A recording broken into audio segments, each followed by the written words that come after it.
So I've been riding the OMW Hussar for a month now, and I must say that I really like this board. Build quality screams premiumness, the acceleration power is amazing, the board is fun to carve and very stable at high speeds thanks to the double drop deck making it super lowered to the ground. But there is some weakness to this board, but let's save that for the end of the video. For now, let's take a look at the unboxing first. Starting with the unboxing experience, the Hussar came in a box without wheels installed, so you need to install it yourself. And it is really nice that they include headlamps for the board, but again, you need to install this one on your own. It's not difficult, but make sure you're familiar with some tools in order to get it done. Now looking at the board, I'm actually pretty impressed with the build quality, because usually this kind of board will sell around $2,000 but the Hussar is selling for around $1,000, which is a little bit cheaper than the competitors. The version that I have here is the CNC trucks version, which costs a little bit more than the standard Forged trucks version. And in my opinion, it's a better choice because it will be more durable and the overall look of the board will be more premium.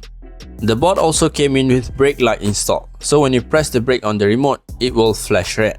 And at night, the board looks even more impressive with the RGB light beneath the board.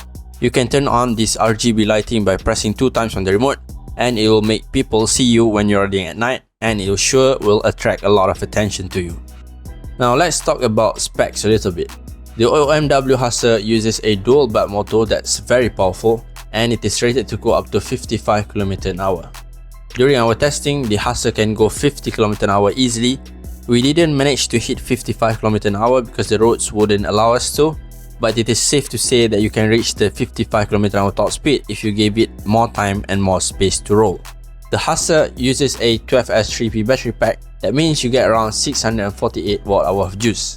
OMW claims it can go 60 km if you ride at moderate speed, but the problem is the board acceleration power is very powerful and it will be very tempting to ride at high speeds. So I ended up riding the board at the highest speed mode, averaging at 40 km/h, and during my test run, I managed to get around 30 km of range.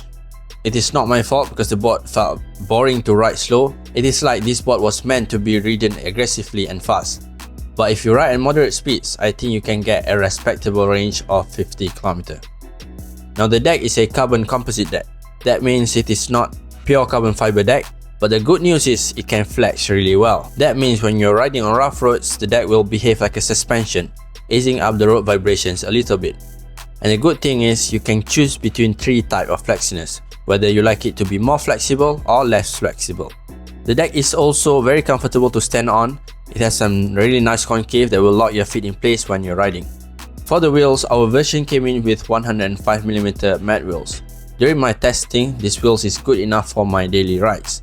On smooth tarmac, it will grip very well and allow you to carve nicely. And on rough tarmac, it will do a good job of absorbing road vibrations. You will still feel some vibrations, but it is definitely rideable. So if you really want a 100% comfortable ride, you will need to choose the pneumatic wheels version. That will be much better and will allow you to ride off-road, but you will sacrifice some range instead. So everything combined, the OMW Hussar rides amazingly well. The acceleration smoothness is almost perfect. Mode 1 and 2 is very good for beginners, and Mode 3 and 4 will be thrilling and fun even for experienced riders. The braking is also super strong and sharp. This is one of the reasons why I ride the board super aggressively, knowing that I can stop anytime with this strong braking power. Now combined with the lowered riding height, it felt like you are riding a sports car. The board is very stable at high speeds. Turning is very easy with the CNC double kingpin trucks. Carving is really fun and enjoyable. But before this starts to sound like a sponsored advertisement for this board, here are 2 weaknesses of the OMW Hussar. Number 1, because of the lower riding height, it can cause the battery enclosure to get scraped on some speed bumps. That is why the board is scratched up on the bottom part, as you can see here. Now this wouldn't affect the performance and it doesn't concern me because all my boards were beat up and ended up ugly anyway. But if you're the guy that worry about aesthetics and looks, you have to keep that in mind. Another thing is the motor guard will protect the motor, which is a good thing, but that means you cannot pull the board like a luggage bag.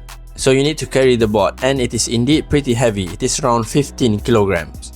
That being said, the 2 little weakness will be easily solved if you're using all-terrain wheels. The all-terrain wheels will make the board higher to the ground so it wouldn't hit speed bumps, and you can also pull it around like a luggage bag because you have enough clearance. So other than the nitpicks that I mentioned, OMW Hussar received no more complaints from me. If you're looking for a solid electric skateboard with built-in lighting solution, good build quality, and very fun to ride, this one is definitely worth checking out. So that's all from me. See you guys in the next one.